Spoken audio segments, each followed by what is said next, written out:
Hello students.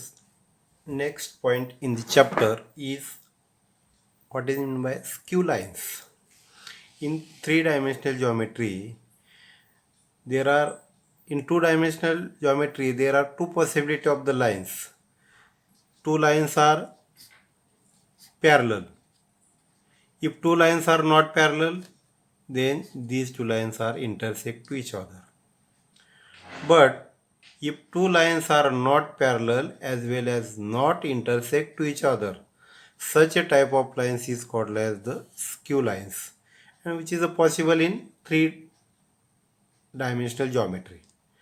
Now here the line SQ and the line PC, these two lines in 3D are not intersect to each other as well as not parallel to each other. But the distance between these two lines, one point or the smallest distance between these two points is 1 and 1 exactly. That means we find the shortest distance between two skew lines. जे या दोन लाईनमध्ये कमीत कमी अंतर असणारा एक point येतो की त्या पॉईंटला कमीत कमी अंतर असतं, मग बाकी जास्त तरी असेल किंवा वेगळं असेल, पण स्मॉलेस्ट डिस्टन्स असणारा एक पॉईंट येतो. ते काढण्यासाठी आपल्याला हा फॉर्म्युला जो आहे तो पाहायचा थेरी पार्ट आहे. Now r bar is equal to A1 plus lambda 1 B1 bar, r bar is equal to A2 plus lambda 2 B bar. इथं दुसरा व्हेरिएबल म्यू घेतला तरी चालतो, B2 bar. These are two lines. आता या दोन line parallel नाही ते कशावरून ओळखायचं? B1 अँड B2 दोन वेक्टर पॅरलल जे आहेत ते वेगळे दिलेले. तर हे दोन लाईन दोन वेक्टर सारखे असतील तर मात्र त्या दोन लाईन पॅरलल असतात. एवढा फरक पुढचा आपण आर्टिकल पाहणार आहोत. Now let PQ is a smallest distance between, that means PQ is a perpendicular to L1 and L2 and which is the smallest distance between these two lines. आपल्याला हे PQ अंतर काढायचं आहे, परंतु PQ हे perpendicular segment जे आहे ते B1 आणि B2 दोघांनाही परपेंडिक्युलर आहे. B1लाही परपेंडिक्युलर आहे, B2लाही परपेंडिक्युलर आहे. म्हणजे B1 bar cross B2 bar is parallel to PQ. जे PQला पॅरलल काय येणार आहे? हा PQ जो आहे PQ bar is parallel to B1 bar cross B2 bar, because the perpendicular vector of B1 bar and B2 bar is, हे दोन vector दिले B1 बार आणि हा B2 बार असेल, तर याचा परपेंडिक्युलर जो आहे तो यांचा क्रॉस प्रॉडक्ट असतो, B1 बार क्रॉस B2 बार. आता B1 बार क्रॉस B2 बार ह्या B1 आणि B2ला परपेंडिक्युलर आहे. तसं PQ हा B1ला परपेंडिक्युलर आहे, B2ला परपेंडिक्युलर आहे, म्हणजे याला पॅरलल पाहिजे. हा PQ जो आहे तो कशाला पॅरलल असेल? B1 आणि B2 बारला पॅरलल असेल. मग आपल्याला कॅल्क्युलेट करायचं आहे PQ, but PQ is equal to distance PQ is equal to projection of AB bar on PQ bar, that is projection of AB bar on B1 bar cross B2 bar, because PQ and B1 bar B2 bar are parallel to each other. प्रोजेक्शनचा rule आपल्याला माहीत आहे. Projection या दोघांचा dot product AB bar dot दुसरा vector आहे B1 bar cross B2 bar whole divided by ज्याच्यावर projection टाकायची त्याचं मॅग्निट्यूड B2 बार,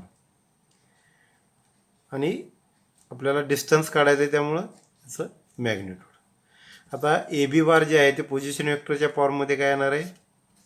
A2 bar minus A1 bar dot B1 bar cross B2 bar whole divided bye B1 bar cross B2 बार.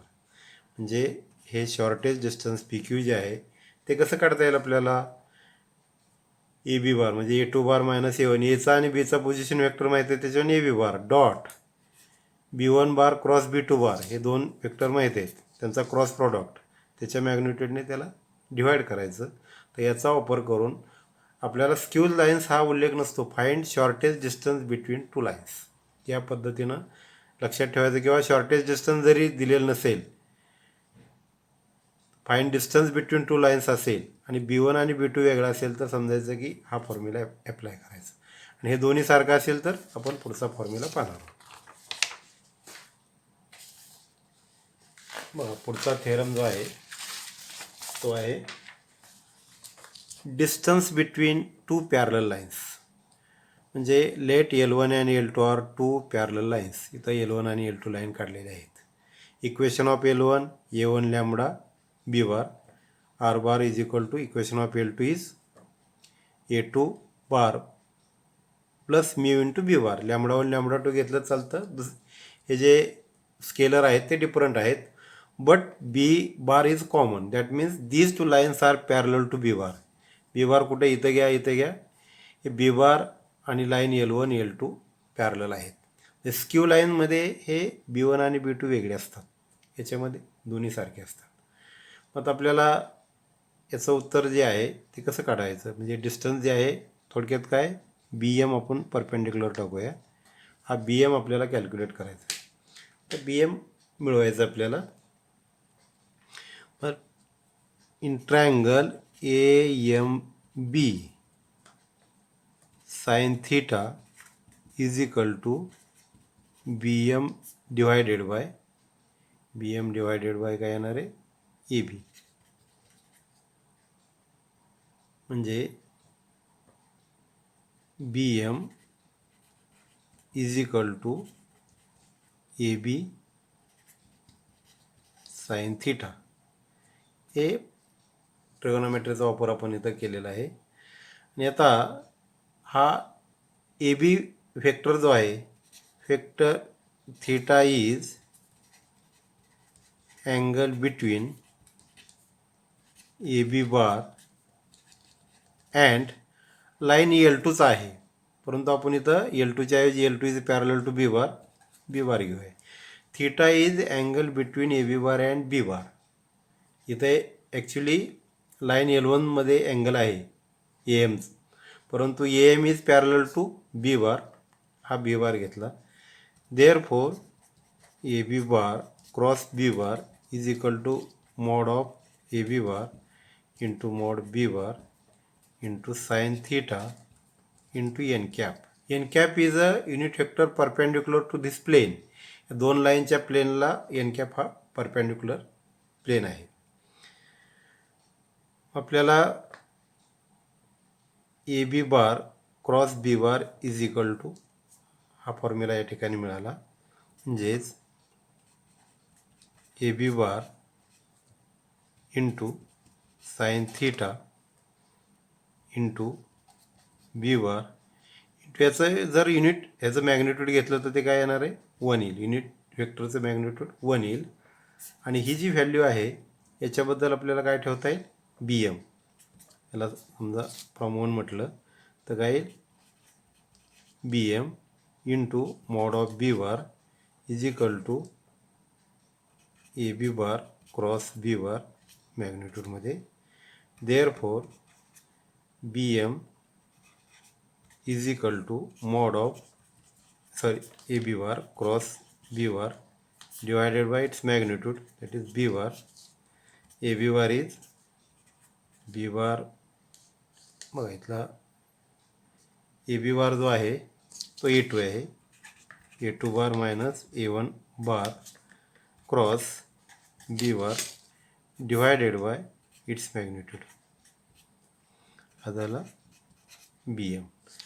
म्हणजे इथं B1 bar into cross B2 bar divided by its मॅग्निट्यूडच्या ऐवजी फक्त B आलेला आहे. पहिल्यात आणि याच्यामध्ये काय एवढा फरक नाही, फक्त प्रोजेक्शनच्या ऐवजी आपण पायथागोरस आणि क्रॉस प्रॉडक्टचा वापर केला. तर हे झालं पॅरलल लाईन असतील. इथं B1 आणि B2 एकच आहेत म्हणून B bar divided by its magnitude. तर अशा पद्धतीनं याचं मॅग्निट्यूड जे आहे ते आपलं ॲन्सर येईल. शेवटचे दोन फॉर्म्युले होते. या चॅप्टरमधली तर थेअरी संपली. आता यातलं पहिल्या पार्टमधलं जो होतं ते एक्झाम्पल सोडवलेत. आता याच्यावरचं एक्झाम्पल जे आहे ते एक आपण घेणार आहोत. तर एक्झाम्पल एक्झरसाइज 6.2मधलं तिसरं एक्झाम्पल आहे. Find shortest distance between the lines. 2 line दिलेले आहेत. We know that the shortest distance between 2 lines, या 2 लाईनचं शॉर्टेस्ट डिस्टन्सचा फॉर्म्युला आपल्याला माहीत आहे, अगोदरच लिहिलेला आहे. From equation 1 A1 bar is equal to, म्हणजे A1 बार जो आहे तो इथे लिहायचा 4i - j. B1 bar is equal to i + 2j - 3k. आता या स्क्यू लाईन कशा ओळखायच्या की हे दोन्ही सारखं नाही, म्हणजे B1 आणि B2 वेगळे, त्यामुळे ह्या स्क्यू लाईन आहेत, पॅरलल नाहीत. A2 bar is i - j + 2k and B2 bar is i + 4j - 5k. म्हणजेच या दिलेल्या इक्वेशनवरून आपल्याला A1 बार A2 बार, B1 बार B2 बार हे कम्पॅरिझन करून लिहिता येईल. त्याच्यानंतर आपल्याला याच्यात काय अपेक्षित आहे, A2 bar - A1 bar. A2 bar - A1 bar is i - j + 2k -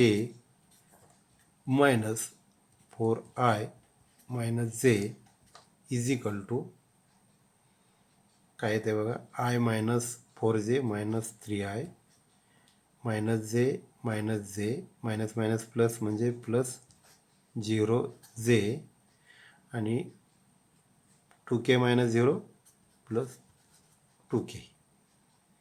त्याच्यानंतर B1 बार क्रॉस B2 बार काढायचा आहे. त्याचा cross product i j k, त्यांचे कॉम्पोनंट जे आहेत 1 2 -3 1 4 -5 is equal to i bracket -10 + 12 -10 plus बघा -10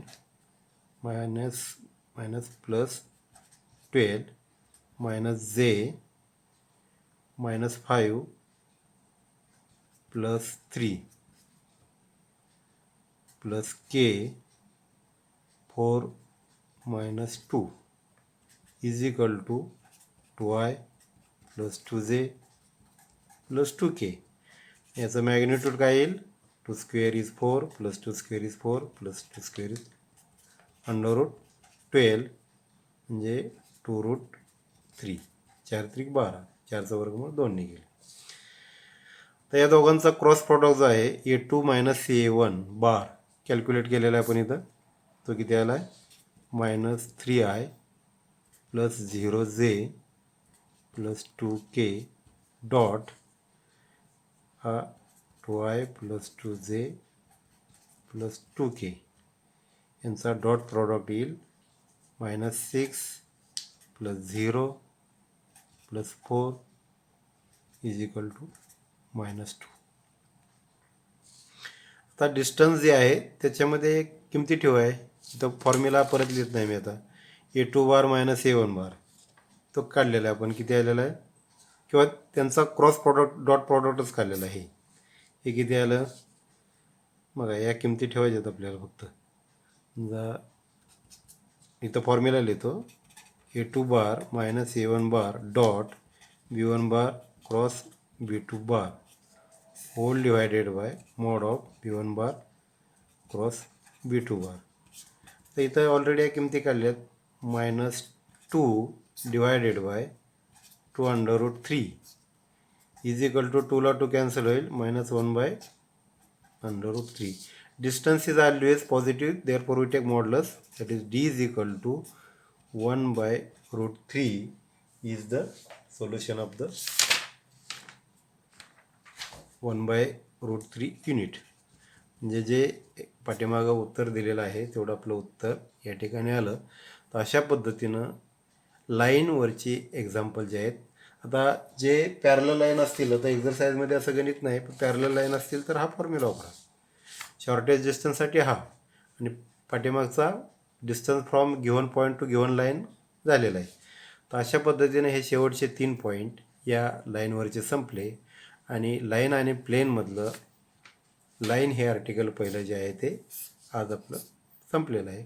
पुढच्या पिरियडला आपण प्लेन, त्याचे डिफरंट टाईप ऑफ इक्वेशन आणि पुढची थेअरी पाहणार आहोत. Okay, thank you.